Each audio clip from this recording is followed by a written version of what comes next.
یو شی دا دی چې زموږ په تاجرانو کې ستا د غلا شی رانیول دا اوس یو غټ کاروبار ګرځېدلی دی د موټرسایکلان موټران په نور ملکو کې غلا سي بیا دې ته راسي دي باقاعده شورامانو ته خلاص کړي دي رانیسي یا بل شی دی یا د غلا بازار ورته وایي باقاعده د غلا شیان د روینیانو سره نیسي دا خبره شو واورئ حدیث کې راځي نبي کریم صلی الله علیه وسلم وایي من اشترى سرقه که چا د غلا شی رانیوي دا د رسول الله صلی الله علیه وسلم روایت دی وهو يعلم انها سرقه او دی په دې پوهېدي چې دا سړی غل دی دا مال د غلا دی وهو يعلم انها سرقه که دی په دې نه پوهېدي چې دا غلا دی په دې خو پوهېږي چې دا شی د لږ شی دی دی څنګه په زر فی طاقت کړي قال څومره مجبور سي رقم خو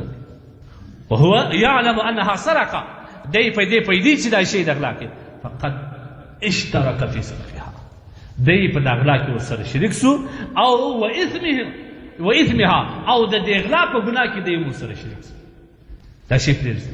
دوم شی دا واورئ تا ته دا څنګه خوند کوي چې ستا د یو مسلمان مال وي په ناجایز طریقه باندې ته رانیسي چې ستا مال یو ورځ رقم غلا سوي او ته د یو چا سره وویلې چې رانیولې په اول سره یې هغه ګرېوان ونیسي ولې رانیسي تا ته څومره زور درکوي دغه رقم د غلا شی بعض کسان دا موټران څه شی غلا کړي دا له غلیانو ورسره چمونه شروع کړی دی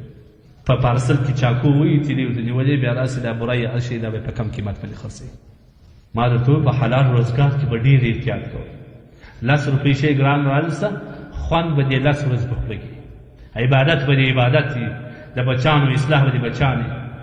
هر څه به دې برابر وي لیکن که چیرې دې دغه معمولي ګټو ته تمه کول هم به دې آخرت کړلی هم به دې په دنیا کې چین او سکون او آرام کړلی